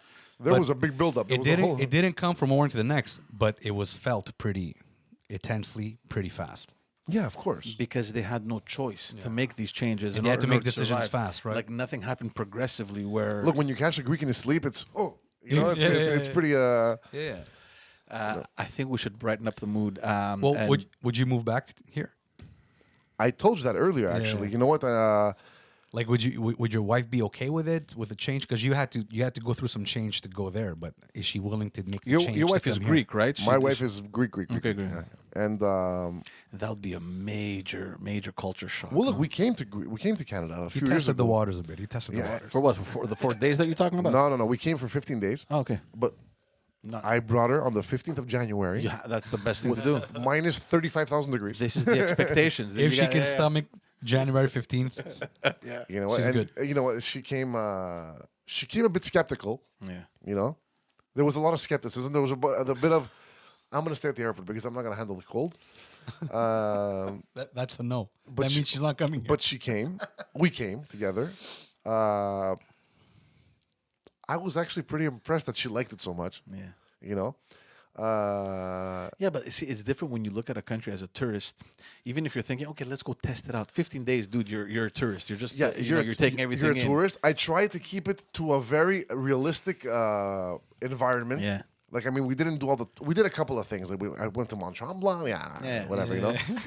Just for my daughter, you know. He's trying to sell her. Yeah. He's trying to sell her. He's trying to sell Canada to her. No, but you know what? We did the whole, you know, coming over with the house, you know, the family thing, whatever this that. Well, her whole resume of the thing was that she's like, oh my God, all you guys do is go to malls. Yeah, there's nothing else to do. Yeah, that's what she realized. No, but you know what? The fundamental difference is that when you went to Greece, you had the culture and the mindset kind of inculcated in you, right? You already sold to the culture because you grew up with Greeks. Right? Yeah. So the transition was a little bit easier. Yeah, well, just a matter of getting accustomed to the That's actual right. life. It's more of adapting, and you adapted very, very, very rapidly, right? For her, it's like culture shock. It's like it's a foreigner. Where's my beach? It's like weekend. It's a foreigner, you know. Well, look, you know what? We got a fake one at the old port. Fucking, George, you know what? Listen, honestly, let's go to the beach in the middle of a yacht, in the middle of a marina there. listen. Either way, I mean, let's be realistic. I mean, there's no possibility of us ever going to a beach aside from our summer vacation. Okay. So I told her, you know what? If we end up moving one day to Canada, You take your summers off. take your summers off and go yeah. to Greece. Yeah. Like, Yeah. what's the difference? Yeah, you're right. Look, what sold her was the fact that she came here and she saw key things that were very, very positive as far as raising a family is concerned. Yeah, hands down. Okay, Yeah, yeah. she saw, you know, the safety. She saw laws being enforced that you don't see in Greece. Yeah. I mean, I'm not gossiping about Greece now and how they're No, but these are significant how the- differences how the between- law enforcement is, you know, and I don't blame the whole the law how it can't be enforced because of the government doesn't fund law enforcement the way it should. Yeah.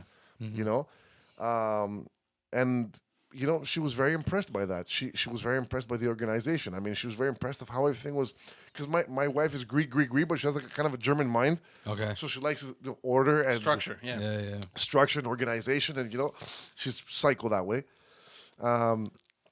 So she liked that. She liked that aspect of Canada. I mean, it was very relieving for me because, you know, I'm like, oh my God, if something happens and we have that, because before It won't be that big. So of it's an not obstacle. probable, but possible. but no, because before she came with me to Montreal, she'd never ever want to move here. Yeah. Like she was like, I'd rather go to live in Austria. Okay. You know, whatever. Yeah. You know, no, I don't want. But when she came here, she's like, you know what? I'd move there. It's because you came in a different mindset, right? You had a family, you had a kid, so you're thinking of things differently. Absolutely. Yeah. How Of will I raise course. my kid? You know, I get it. And of course, I think that one of the major sellers was the fact that I was raised here. Yeah. Yeah. So there's a connection. And I turned out, well, pretty okay. Let's say. Yeah. Let's say. Yeah. Tell me something. Do your kids speak English or French or anything? Well, kid now. Kid. Well, yeah. The embryo doesn't speak yet. Yeah. But That'd be something, eh? Trilingual embryo. yeah. Do they are they in that kind of thing at all? Well, or- my daughter speaks English, obviously, because I speak to her too. And, well, I spoke to her really later on. I should have spoken to her at an early age. To avoid the accent. But I was told by her pediatrician that, you know, she might get mixed up or whatever. And then I'm like, what? The ideas. yeah. That is so not true. And what's funny was like that- scientifically, it's like yeah, it's so stupid. I mean, because, and I actually listened to them. I'm even more retarded. And the thing is, And the thing is, and I'm like, but I learned 3 languages when I was 6. we all did. We all did, you know? Absolutely. So anyway, so she speaks English now. She's pretty good, actually. She's pretty fluent in English, and she's speaking Spanish too because it was a mandatory second language in her school. Oh, nice. Yeah, Man, what pediatricians in Greece think they're linguists. yeah, that too. Yeah, I don't know what the deal is with that. And they gave her the option of learning German, French, or Spanish, and she chose Spanish as a second language. That's not bad. They And still offer German. yeah. Wow. And European country, man. and then I asked her, why don't you want to learn French? She's like, I'll learn French from you. She goes, I'm like, yeah, No, you're not. never. Never. That's not happening. And actually, in her school, in her private school, after the second language is now is Spanish. I think it's in grade 6 or Sec 1. Mandarin. There's Mandarin. Wow. There's Arabic, Russian. So all the business countries. That's You know? funny. Yeah. Yeah. There's Mandarin. Wow. Well, yeah. I was gonna say something, but I'm not gonna say it. What? Say it.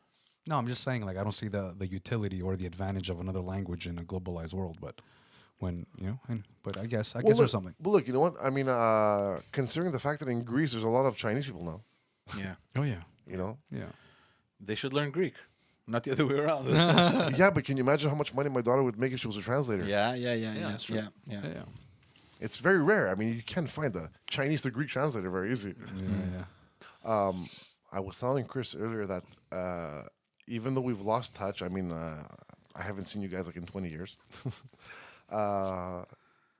Things are very pleasant for me when I see. This is how Facebook comes in handy. You know, I was following your political campaign. Yeah. You know, A year ago, through yeah. Facebook. I see Chris's progress. I see everybody. You know, anybody who I went. It's so nice to see people actually progressing in their Yeah. lives, and I feel so happy for you guys, man. Ah, man, thanks. Because obviously, and it's the same thing for us. And You it's- guys need a moment to kiss. yeah. Okay, close your eyes. No, but Can you get a tissue? it's one of the good things about social media, right? If It connects people. yeah. It connects people. Like you think of the friends that you don't have here, and they're all over the world now, right? I mean, people get jobs, they have all these things, they move away, they whatever, they're all over the place. You have family. 20, 30 years ago, when you'd get a call, every 3, 4, 5 months from the village, you wouldn't hear about your family, Yeah, and now you're in contact with every single cousin, anywhere they may be, all over. Like there's a group on they created a WhatsApp group with my entire family in Cyprus, like all my cousins. That's a big responsibility, man. Look, a lot of times I don't want the responsibility. no, but it's fun. People they share pictures. Oh yes, they went here and went there. It's fun. Like a lot of You have to reply. You have to participate. No, you don't. Like I haven't replied or participated All in of a a very sudden, long see, time. Chris has left the group. Yeah. But you know what? Think about it. Let's say you have a friend and you like one friend, and then you miss a couple of other posts and you don't like them. Then this is people get offended.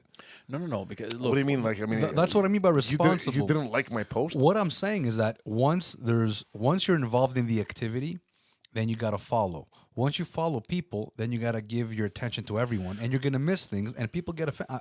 I've heard people talk. People get offended. I think people who get offended are just stupid that way. I mean, it's not, That's right. Fuck them. yeah, fuck them, their stupid asses. no, but see, look, I very often like put myself on mute so I don't get all the what do they call the notifications every time someone replies. But here and there, I'm gonna go back, see, okay, what's going on? Oh, there's a school dance. My cousins now have kids, and it's just fun. It's like it connects you, and it's No, but weird. Look when you think of it. look at those weird moments where, and I'm not saying that I don't appreciate it. I do appreciate it and I value it. But think about it when you get like 100 people saying happy birthday. Fuck, man.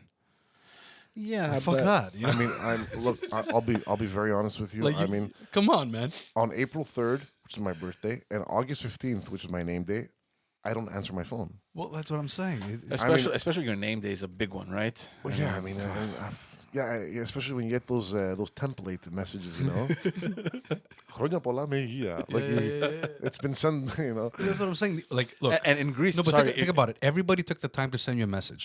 And the right thing to do is to answer everybody individually. But you don't have that time. No, so what because you now- do is you send a generic message to everybody. No. Now, no? That's what you do. No. What you do, you double tap and it likes. So the person that sends you the message, oh, he saw it, he liked it. You don't have to. I'll be very honest with you. I mean, please. I am not at all punctual with my returning phone calls or returning messages. People know this about me. Okay, and they don't get offended. It's They expect it. They get offended, but I don't give a shit. To be All right, honest, to be good. honest, I'm very clear on that. I mean, I've told people, you know what? I'll call you back in a few minutes, and I'll call you back 3 months later. You know, I mean, yeah, I'm not punctual with that at all. I mean, so I've told people, don't get offended. I'm just like that. You know? And that's what I mean by responsibility. Just like I know myself and I'm not responsible enough to own a dog, I'm not responsible enough to be on social media. Like with you guys, it's different because I was kind of expecting it and then I saw it on Messenger and it's like, hey, I haven't seen you in a long time. It was different. But imagine you had to do that for everyone. Well, look, I'll be honest with you. Chances are, if you guys hadn't done this podcast, Yeah. I probably wouldn't have messaged you guys. Yeah. Yeah. You know, it was a good, you know, Good It was the timing. timing. yeah, it was. And Fantastic, it's also actually. the podcast too. I mean, see, the idea, and we're talking about this before we, when you. I'm came gonna over. promote the fuck out of this podcast. You know that, I'm right? gonna promote your studio. That means he wants royalties. No royalties, man. No royalties. No, but it's funny because when we were saying this before, the whole idea of this podcast and how it started and everything, and it's funny because there's a lot of messages on Facebook and on all these other social media platforms of, oh my God, thank God, oh my God, I love what you guys are doing, and oh my God, that was funny, and people just seem to, to connect. Like the other podcast I have is much more on a professional thing, and it's people that our entourage has no idea who they even are, right? In 20 years, we called just as granddads. But that would be even cooler. You know what I mean? But there's just this whole enthusiasm around this, and I'm glad that it had that effect on you, man. And yeah, I mean, look. We haven't seen each other in, like you said, 20 years or something. But, there's something about, old friendships where it just picks up like as if you were here yesterday, right? Or 2 days ago. And it's like as if, you were never gone. Like, I mean, you guys haven't met my wife, right? No. I mean, obviously, I mean, she's a Greek girl and she's never met you guys. And when I told her about the podcast when it first aired, and I was telling her things about you guys. And I was telling her we went to elementary school together, and oh my God, wow, we had these birthday parties when we were young. And she was like at all enthused compared to you. Yeah, she couldn't She was care. like, She couldn't care okay, less, to yeah. be honest with you. But Yeah, she's like, okay, so. and she's like, yeah, and Yeah. and I was like, I'm gonna go to I'm gonna go to Montreal now. I'm gonna go have the party. And she's like, oh, okay, He's like, when are you coming back again? It's like, go have fun with your friends. Oh, that's so funny, man. But you know what? Honestly, I think I lead a pretty cool life. I mean, what I do, I'm very happy with my life. Yeah. But it's these small things that just get you out of the routine. Yeah. And I'm a nostalgia freak. Yeah. Like anything that has to do with nostalgia, I lose my mind. Like Saturday morning, we'll walk into Greek school. You're in? Can you imagine Saturday morning, you the talking three of us would just walk in, sit in a classroom? Yeah, I'm in. If I was here, I do it. Definitely. I'd love to go to Socrate where his wife teaches now, and just like like the Wedding Crashers, Draw a penis on the desk. Sit in the back of the classroom. Oh, man. We used to skip Greek school, and we'd leave for like 2 hours and come back and bring a crepe to the teacher so they won't complain. No. They would ask for it. Remember that? You guys are going for lunch. We're like, yeah, we'll be back in an hour. No, you're not. Bring me a crepe, and they would tell us. I remember. We would go to Shekora. Yeah. I remember this very vividly. I was in Aristoteli the first year of Sec 1, and I think I had left to go back to Greece. I think for like I think my parents wanted to try moving back there again. Yeah. It didn't work out. We came back, and I came back. I think it was like the second month of Sec 2 Aristoteli. Yeah. And I came like unannounced. So I just came in the class like, I'm here, And I think it was such a big thing, like seeing you guys again, whatever this, that. I was sent to the office like in 5 minutes. Because I caused such a commotion in the classroom, Yeah.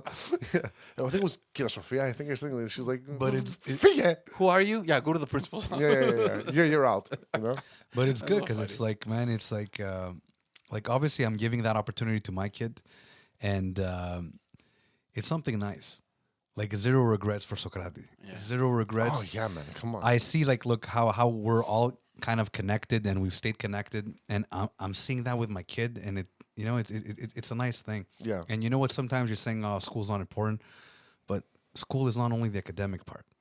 No, of course School not, is the man. connection. School is the Oh, there's a whole social aspect. that's to it. Guys, right. let's be and honest. it starts there. Let's be honest. Our kids go to school most of the hours of the day. They actually live. So I mean, the hours you spend with your kid are very minimal as opposed to the hours that the kids socializes with other kids in school. Absolutely, yeah. I mean, my daughter's in school. She leaves at 7:30 in the morning. She comes back at 4 o'clock in the afternoon. I mean, I get to see her maybe 2-3 hours a day. You know, so my connection with my kid is a lot less than what she has with her classmates and her, and her peers. Yeah. You know, that molds the kid's character, Yeah. whether you like it or not. I mean, and I'm a little finicky on seeing what's going on at school. I mean, who she hangs out with and all this stuff. But Have you ever spied on her? Like just pass by the schoolyard? Spat. I can't. Spy. Oh, spy. I can't. It's really high security there, to be honest with you. What kind of Are school you is she in, one man? of those Yeah, like it's- freaks that with a card they're like this, just looking? No. Not yet. No, yeah. Like, she's too young to give me any. He put a chip in the phone. Oh my God, man! I was actually telling my wife the other day. I'm like, when she grows up and she'll be like completely independent, she'll be able to go to school on her own, bus, walk, bike, whatever the hell it is. I'm like, where do we put the tracking device? I told her that. I'm like, in her earring. I mean, do we get her a ring, a bracelet? It's in the skin, man. It goes in the skin. Ugh, man, I don't know about that. It's behind the ear, guys. No, but I was dead serious. I'm like, I'd like to get like a pair of earrings. It's a homing device. Yeah. Fuck, I don't know, man. Maybe I'm panicking. Maybe like it's paranoia. I'm like, Yeah, you're weird. yeah, I don't know. You don't want that, man. You don't want that. There's this fear inside me, man. I'm probably every parent has that when that point comes where your kids don't need you anymore, right? To drive them or like, all right, I'm going to school, bye, child.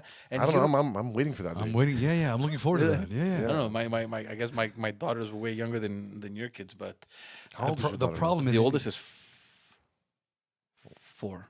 Oh, okay. No, Didn't have many options. It's either 4 or 5 with an F. shit. No, she's 5. Sorry about that. She's 5. Are you sure? Yeah, Is she yours? Are you sure? Yeah, 2014. Yeah, 5. All right. That wasn't even a close one. Yeah. So she's starting elementary now in September because she's born in November. I think she's way too young for you to worry about this stuff yet. No, for sure. You know? But I'm not talking about now. I was talking like eventually. Like she goes to high school or I don't know, man. There's this fear of fucking my daughter is almost 10. yeah. And I think it was like during the summer, I think, where I came home from work and from the studio, and my wife was like, I let her go to the store by herself.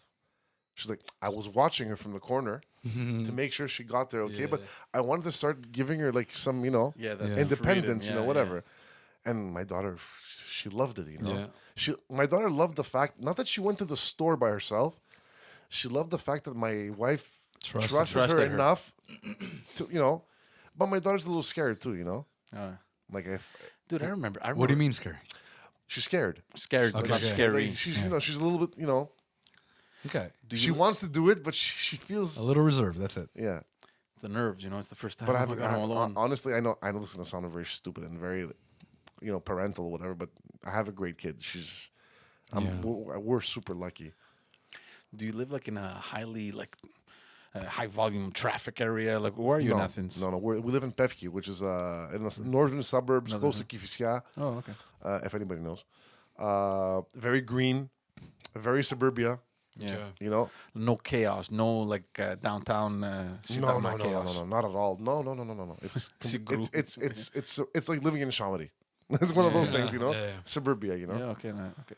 It's a very nice area to raise a family. Yeah.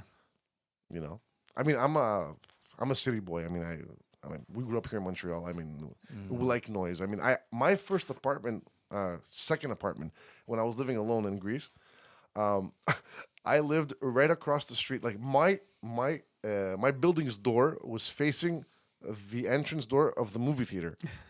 That was across the street. All right. Like a big complex, like one of these Guzo places, Yeah. So the traffic was insane. And you felt right at home. I felt fantastic. Like the honking and the braking would put me to sleep. Yeah. You know? I can relate to that because the like even here, like Broussard, it's too quiet for me. Look, it's The quietness gets me nervous. Yeah. Like I don't like too much noise either, but I gotta have the city effects. I gotta have Well, even me at home, because it's very quiet in that area. Like at night, because I'm a little bit of a shitter. your studios in the same neighborhood. It's close by. Okay. It's close by. you're scared of the wind. No. At night, I mean, I have to have something taking my attention off the quiet. Yeah. No, I get it. So I'll have the TV be playing in the background really low, especially because that house that we live in, I mean, it's an old house, so you have a lot of house noises. What's funny was that when we first lived in that house, Do you sleep with the light on? my wife, no. I have the TV on though. It's my night light.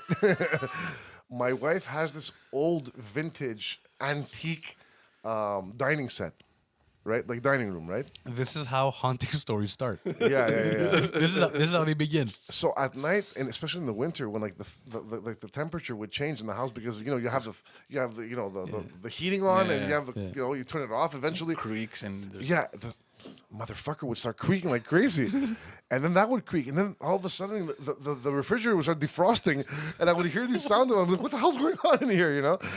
So I'd have the TV playing, and it's funny that you mentioned this. everything sounds so much louder though. Yeah, at night. At night when it's quiet, for sure. See, because look, we're all born raised in Park X. Like, I mean, we're used to the chaos. And when we got married with my wife, we were living like dead center downtown. Like, it doesn't get more downtown, and I loved it, man. It was the best. It was just chaos, traffic, the cars, the cheering. Like the Bell Center was just a block away, so it was just fucking chaotic. The Habs made the playoffs. It was like we didn't sleep until 1 a.m. And we moved here like about 5.5 years ago, and we have that discussion probably once a month where I tell her, man, I miss downtown. Like, I miss Montreal. You know what I mean? I mean, and especially when we drive through Montreal, I'm like, oh, God. You should get a Montreal downtown sound effects library where you put on your stereo system at night. Yeah. The fire trucks, everything. No, but that's who we are, man. It's and you're right. It gets really, not that it's boring over here. I love it because I could not imagine a better place to raise the kids. Right, we're at a dead end street. There's a huge park, green spaces. I mean, well, that's just it. If you were alone. But that's exactly what kids need when they're on their devices all day. They need big parks. That's what they need. They need the dead ends, the cul-de-sac, and the big parks. No, but we'll see how that. But at least for now that there's no technology, I mean, we take full advantage of it. Oh wait. Yeah, but but can you imagine raising 2 kids in a condo complex, man, downtown? Like, you can't. No, but you know what?